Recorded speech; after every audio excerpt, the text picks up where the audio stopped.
Ujú. Muy bien, pues si quieren pasamos al siguiente tema, que es un estudio sobre un agujero negro que ya era conocido, al que se le ha medido su spin y resulta que sorprendentemente está muy desalineado con el plano orbital de este agujero negro que está en un sistema binario con una estrella, ¿no? Es un estudio que está liderado por Yuri Putanen de la Universidad de Turku en Finlandia, o como se llamará en unos años Nueva Rusia, que, fíjate, yo diciendo la tontería, estoy viendo que su segunda afiliación es de la Academia Rusa de las Ciencias, porque bueno, esta universidad es, junto con una universidad danesa, la que opera el telescopio NOT en La Palma. Ujú. Hay compañeros nuestros involucrados en este trabajo, ¿no? Manuel Torres, de aquí del IAC. Y bueno, le voy a pedir a Francis que nos hable de este estudio, que le encantan los agujeros negros, pero yo, bueno, por poner un poco el tema de la contribución de la casa, ¿no? Pues se han utilizado, bueno, aquí ya había estudios previos de este agujero negro, ¿no? Que se hicieron con telescopios como el Gran Telescopio Canarias, y aquí se ha usado, además del Observatorio Espacial Swift, se ha usado este telescopio nórdico en La Palma y también el telescopio Liverpool. Que, bueno, del que han salido los datos, porque aquí se han combinado datos de diferentes telescopios, ¿no? Para llegar a esta conclusión. Y si quieres, Francis, nos cuentas un poco este paper que parece muy interesante. Sí, bueno, yo lo he comentado en mi blog, así de forma más o menos breve. La idea es una idea que lleva tiempo en candelero, ¿no? Lleva ya unos cuantos años la posibilidad de que no haya un alineamiento en el eje de giro del agujero negro y el plano del sistema orbital en esta binaria de rayos X, ¿no? O sea, hay que recordar que estamos hablando de binarias de rayos X, es decir, de un objeto compacto, un agujero negro o una estrella de neutrones, que orbita junto a una estrella a una distancia suficientemente cercana como para que ese objeto compacto le robe materia a la estrella y se forme un disco de acreción de materia. Al formarse un disco de acreción de materia, la materia que se va acercando al horizonte de suceso del agujero negro, pues se va acelerando y por lo tanto hay emisión de rayos X, ¿no? Y observamos como, y además es un proceso que lo observamos en forma de explosiones, ¿no? De exabruptos, ¿no? Periódicamente se produce un pico de intensidad en rayos X y bueno, las fuentes de rayos X en estas binarias fueron las primeras señales que se obtuvieron de lo que parecían ser agujeros negros, ¿no? En la década de los 70, ¿no? Entonces ya había, claro, aquí siempre la dinámica del disco de acreción es una dinámica muy compleja, ¿no? Y no se conoce con todo detalle, pero sí es verdad que hay ciertos modelos teóricos usando ordenadores y simulaciones magnetodinámicas de la dinámica general de los discos de acreción, ¿no? Hoy en día, hasta donde yo sé, no hay modelos lo suficientemente precisos como para que, comparados con los datos, nos permitan discernir la naturaleza del objeto compacto a partir de lo que observamos del disco de acreción, ¿no? De las emisiones, ¿no? Todavía eso creo que no se ha llegado, ¿no? Entonces, la única manera de saber si estamos ante un disco de acreción que rodea a un objeto como tal, pues, por ejemplo, una estrella de neutrones o otro tipo de estrella compacta potencial que pudiera existir, o un puramente vacío curvado, que es un agujero negro, es una región donde no hay nada, no hay una superficie material, lo que cae en el horizonte se queda dentro y ya no sale. Pues ahora mismo no hay manera de discernirlo observando la dinámica del disco de acreción, pero se supone que en un futuro llegará un momento en que se pueda hacer, ¿no? Lo que nos decían los modelos es que, bueno, el entorno cercano al horizonte de sucesos es complejo. Hay procesos complicados. No es la sensación que uno tiene de un disco. Uno tiene un disco de materia con un acoplamiento de ese disco de materia alrededor del agujero negro, un acoplamiento fuerte con el agujero negro, lo que obviamente lleva a que el eje de giro del agujero negro necesariamente tenga que estar alineado con ese disco, ¿no? Porque, claro, la materia del disco sí se acumula en el plano orbital entre los dos objetos, la estrella y el objeto compacto. Pues lo natural, ¿no? Como ocurren los planetas alrededor de una estrella, ¿no? Se acumulan pues, en ese mismo plano todos. porque el disco de materia original que dio lugar a ellos pues estaba en ese plano, ¿no? Pero lo que nos dicen los modelos de simulación por ordenador es que no hay grandes dificultades para incorporar el hecho de que haya un desalineamiento entre el eje de giro del agujero negro y el disco de acreción. De hecho, la región cercana al agujero negro del disco, la región más cercana, podría tener un cierto ángulo, sin afectar realmente de manera muy significativa al disco, ¿no? Al disco de acreción, ¿no? Eso puede llevar, en algunos modelos lleva a lo que se llama twisting o warping, a curvar ese disco, a que el disco no sea un disco plano, sino que tenga una forma así como una parte está como por encima del plano y otra parte está como por debajo, ¿no? Que tenga una cierta curvatura, ¿no? Warping, ¿no? Se puede traducir por curvatura. En galaxia, alabeos se suele llamar en galaxia. Alabeo. Justo eso iba a decir, cuando hablamos del de la Vía Láctea, que se descubrió hace poco, ¿no? Que es como lo del sombrero, ¿no? Sí, pues alabeos eso, se llama galaxia. puede haber alabeos en el disco de acreción de materia y en su estructura genérica, pero después en la parte cercana al agujero negro puede haber incluso un cambio local. En esa parte más cercana puede haber un ángulo, ¿no? Por lo que la estructura del disco de acreción, según las simulaciones numéricas, es muy compleja, ¿eh? Lo que pasa es que eso es lo que nos dicen los modelos teóricos, ¿no? Y hay diferentes efectos. Por ejemplo, el efecto de Bardeen-Peterson es el efecto este de que la parte central del agujero negro tiene un ángulo respecto al plano del resto del disco, ¿no? Hay muchas razones por las cuales uno tiende a pensar que debe de ser bastante habitual que haya desalineamientos entre el eje de giro del agujero negro y el plano de la órbita del sistema binario o el plano del disco de acreción, ¿no? Entonces uno espera que eso se observe.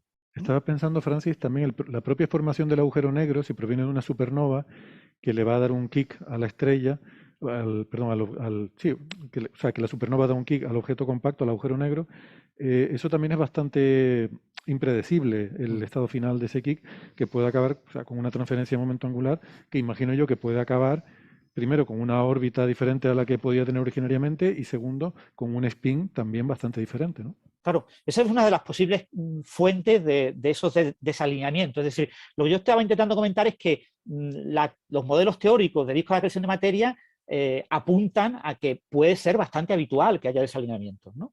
La causa de esos desalineamientos, pues puede haber muchas. Una de ellas es la que comenta, en la formación del agujero negro, en ese colapso de la estrella supernova. Es habitual que reciban lo que se llama una patada, ¿no? Un golpe en su eje de giro, y entonces que incluso sí, claro, porque se supone que en la formación del sistema binario, como los dos cuerpos están muy cercanos, lo más fácil de entender para la formación del sistema binario es que uno de las estrellas, la más masiva, explotó y dio lugar en forma de supernova, y dio lugar al objeto compacto que recibió quizás un pequeño empujón, pero que no fue suficiente para escapar de la atracción gravitatoria con el otro cuerpo, ¿no? Entonces, muchas veces el agujero, en este caso, por ejemplo, una noticia que se ha publicado en Science, un artículo que se ha publicado en Science, es un agujero negro muchísimo más masivo que la otra estrella, ¿no? La estrella a la que le roba masa. Pero bueno, hay otros mecanismos, es decir, hay también incluso mecanismos que hablan de cómo pasaría con dos cuerpos masivos, con dos cuerpos masivos, y de hecho con el disco y la estrella, lo más natural es que la transferencia de momento angular por el hecho de que está cayendo materia de la estrella al disco, hace que los ejes de giro del disco tiendan a alinearse con el plano por el que cae la materia, ¿vale? O sea, hay un proceso en el que tú vas recibiendo incrementos de momento angular y hay una cierta tendencia a alinear esos momentos, ¿no? Lo que pasa es que lo que recibe el disco de acreción de materia no es lo que recibe el agujero negro, ¿vale? O sea, esto es lo que pasa como con los superagujeros, con los agujeros negros supermasivos en los centros de la galaxia, ¿no? Todo el mundo tiende a pensar que la galaxia rota alrededor del agujero negro supermasivo, pero en realidad la galaxia está muy desacoplada de ese agujero negro supermasivo. Solo la región muy cercana está acoplada. Y aquí ocurre lo mismo. Es decir, el disco de acreción está relativamente desacoplado a lo que es el agujero negro, ¿eh? El agujero negro, de vez en cuando le caen como paquetes, como golpes de materia, como acúmulos de materia, y eso genera un outburst, una explosión, un pico en la intensidad de rayos X, pero no hay un flujo continuo no es un proceso realmente dominado por ese flujo continuo, con lo que no necesariamente en la evolución del disco tiende el agujero negro a alinearse con el disco. Entonces yo os digo, esto es lo que nos dice la teoría, pero claro, la teoría es maravillosa, pero tenemos que observarlo, ¿vale? O sea, en los análisis de los parámetros de las binarias de rayos X, todo el mundo asume que hay muy poco desalineamiento. Es decir, que prácticamente el agujero negro está alineado con el disco de acreción de materia, su eje de giro, y que cosas exóticas, como se ven en algunas simulaciones, que se llega a ver incluso como el agujero negro puede hasta rotar en el sentido contrario al disco. Eso se ve en algunas simulaciones numéricas. Ese tipo de cosas son tan excepcionales que no es lo típico a la hora de analizar las binarias de rayos X. Con lo que de las binarias de rayos X que están publicadas, la estimación de su masa y de su spin se basa en esta hipótesis, en la hipótesis de que el agujero negro está alineado con el disco. Sin embargo, hay varios ejemplos en los que las observaciones apuntan a unas, se llaman oscilaciones cuasi periódicas en la emisión de rayos X del agujero negro. El agujero negro emite, sí, de vez en cuando emite chorros, y esos chorros pues no son como un reloj que van a una distancia ciertamente fija, sino que de vez en cuando pues, hay una distancia más larga, más corta, es decir, como que brota de vez en cuando. De vez en cuando le cae materia, de vez en cuando parte de esa materia se emite en el chorro. Entonces, este tipo de oscilaciones cuasi periódicas son difíciles de entender, asumiendo que el eje de giro del agujero negro y el del disco de acreción de materia son paralelos. Es más fácil de entender con que hay una desviación. Entonces, ha habido ya varios ejemplos de agujeros negros que tienen estas oscilaciones cuasi periódicas en sistemas binarios, porque no es algo habitual, no todos lo tienen, y ha habido ya varios indicios previos de que seguramente el eje del agujero negro de rotación está desalineado pues, del orden de 40-50 grados respecto al eje del disco. Lo que pasa es que, claro, esto está muy bien, pero la incertidumbre en estas estimaciones es enorme. Es decir, es extremadamente difícil hacer este tipo de medidas, ¿no?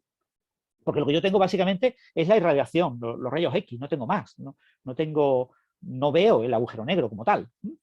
Entonces, este nuevo artículo mejora muchísimo las técnicas de análisis de la emisión de rayos X cuasi periódica en este tipo de agujeros negros, y en un agujero negro concreto logran obtener una estimación muy buena de esta desviación potencial de inclinación del eje de giro del agujero negro respecto al del disco. Y obtienen una estimación mínima, ellos aplican varios modelos, básicamente 4 modelos, y el que menor desviación da una desviación de unos 42 grados. El modelo que más desviación da desviaciones de hasta 138 grados. 138 grados es una desviación muy grande respecto a la vertical del momento angular del disco. Sería como el vector transversal al disco, ¿no? Perpendicular al disco. Esto es un ángulo medido respecto a esa perpendicularidad. Entonces, si bueno, el modelo... más o menos lo mismo, en un caso es 40 grados por un lado y en otro caso es 40 y pico grados para el otro, ¿no? Sí, Pero, 45 grados para el otro. Es 90 grados más otros sí, 40 y pico. exactamente. Entonces, hay un modelo da unos 42, otro da unos 63, pero estos tienen rangos, tienen cierta, obviamente tienen un intervalo de incertidumbre, pero en cualquier caso apuntan a que con bastante confianza estadística el ángulo real es mayor que 40 grados. Aquí estamos hablando de pocas sigmas, de 2 sigmas, el 68%. Apuntan a un ángulo mayor de 40 grados, ¿no? Y hasta ahora este es el agujero negro en el que está más claro que hay esta desviación. Entonces, claro, en algunos medios se han hecho mucho eco de esto, ¿no? De esto como que contradice los modelos de formación de sistemas binarios de rayos X, etcétera. Pero en realidad eso no es del todo cierto. Es decir, muchos modelos teóricos, muchas simulaciones numéricas apuntan a este tipo de hechos, O sea, esto es algo esperado, no es algo que contradiga lo que sabemos sobre la formación de estos sistemas binarios de rayos X, ¿no? No hay que pensar en formaciones raras, ¿no? Como comenta alguna gente, ¿no? Pues eso es un agujero negro que ha sido capturado por esa estrella, o al revés, el agujero negro ha capturado a la estrellita y ha empezado a robarle masa, ¿no? No hay que pensar en mecanismos de formación exóticos. El mecanismo de formación habitual, según las simulaciones magnetohidrodinámicas, conduce habitualmente a que el eje de giro esté desalineado, ¿no? Y entonces lo interesante, esto es un agujero negro que se llama Maxi J1820, MAXI es un instrumento que se encuentra en la Estación Espacial Internacional, es un telescopio de rayos X que mira pues, todo el cielo, ¿no? Y es ideal para encontrar este tipo de fuentes de emisiones. Cuando sube la intensidad de la emisión en rayos X, se forma un pico, es fácil que MAXI lo detecte. Entonces,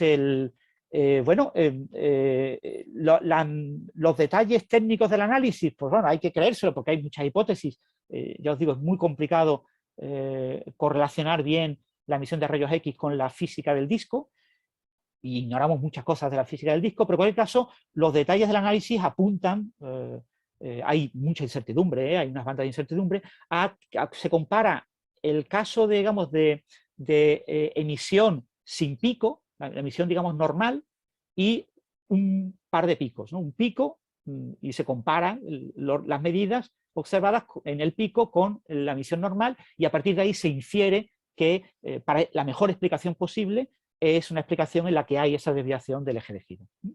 El agujero negro tiene, este agujero negro de la binaria MAXI J1820 tiene unas 8 masas solares, y la estrella a la que le roba masa es más pequeña que el Sol, tiene como media masa solar. Todo esto tiene importantes incertidumbres, pero bueno, se ve que el agujero negro es mucho más masivo que la estrella a la que le está robando masa, ¿no? Y no sé qué más contaros. Yo creo que más o menos he contado las ideas generales, ¿no? El punto que yo creo más importante es que seguramente esta nueva metodología de análisis se aplicará a otros. Hay ya varios candidatos parecidos que parecen tener el eje del agujero negro desalineado, y seguramente en los próximos años se acabará confirmando que también lo tienen, y en una cantidad similar, por encima de 20 grados, por encima de 40 grados, seguro lo van a tener. Y puede que sea lo típico de las binarias de rayos X que emiten de forma cuasiperiódica, ¿no? Con lo que habrá que recalcular las estimaciones de sus masas y de sus momentos angulares en los próximos años. A mí me surge una duda, y quizás tú que has seguido más el tema de las detecciones de ondas gravitacionales, o sea, yo creo que un posible desalineamiento entre la órbita y el spin de los agujeros negros que se fusionan es uno de los parámetros que se ajustan en estos templates, ¿no? Estos catálogos que tienen de ondas gravitacionales, ¿no? Pero tengo entendido que no es un parámetro que se determina con mucha precisión, ¿no? Que queda como muy poco determinado, ¿no? Claro, el problema que tenemos es que tenemos ondas gravitacionales súper cortas, o sea, tenemos como el último fulgor de la onda gravitacional, ¿no? No tenemos la posibilidad de ver una onda gravitacional en la fusión de dos agujeros negros pues durante minutos, que eso sería maravilloso porque nos daría muchísimas oscilaciones y podríamos ajustar muy bien, con mucha precisión. Entonces tenemos unas importantes bandas de error. Entonces el parámetro que se está estimando habitualmente es el spin efectivo, un parámetro que combina los momentos angulares de los dos agujeros negros, con lo que hay enormes incertidumbres de si los dos agujeros negros tienen los spines en la misma, o sea, sus momentos angulares en el mismo sentido, o lo tienen en sentidos contrarios. O sea, ahora mismo las incertidumbres en la estimación del momento angular del sistema binario de los dos agujeros negros y del momento angular de cada uno de los agujeros negros por separado es prácticamente imposible con el poquito trocito que tenemos de onda gravitacional. Entonces tenemos mucha incertidumbre. Entonces hay algunos casos en los que se ve claramente que no está en cero sería que los dos están alineados o contraalineados, ¿no? Sino que hay ciertos ángulos. Pero tenemos mucha incertidumbre, es muy difícil con lo poco que tenemos medir esos datos, y para eso vendrán muy bien los nuevos futuros observatorios de ondas gravitacionales, el de la India y CAGRA, ¿no? Cuando CAGRA en la próxima toma de datos, seguramente en la toma de datos en el RAN 4 de LIGO y Virgo, CAGRA estará funcionando desde el principio y eso nos dará más información, ¿no? Aunque CAGRA es parecido a Virgo, con lo que tampoco lo ideal será cuando tengamos el LIGO en India, que ya podremos hacer medidas mucho más precisas de esto, ¿no? Entonces aquí necesitamos que, por lo que sea, el sistema binario destaque esa diferencia de alguna manera. Y ahora mismo tenemos mucha incertidumbre, porque lo que medimos básicamente es un parámetro combinado. Y entonces un parámetro combinado pues depende de muchos detalles, de si vemos la órbita con un cierto ángulo o otro ángulo. O sea, es complicado, es un parámetro que es difícil de desacoplar de otros parámetros, ¿no? Muy bien. Pues si no hay Pero más en principio no tiene nada comentarios. que ver. O sea que en un sistema binario de dos agujeros negros los espines, los ejes de los agujeros negros sean muy distintos, no tiene nada que ver, porque ahí la dinámica, o sea, los agujeros negros realmente se han acercado y están realmente cerca para influirse entre ellos en la etapa muy final de su vida, ¿no? Es muy diferente a un disco de acreción que durante, no sé, millones de años ha estado cayendo materia a un entorno muy cercano del agujero negro, con lo que ahí ha habido un acoplamiento gravitacional importante durante mucho tiempo entre ambos, ¿no?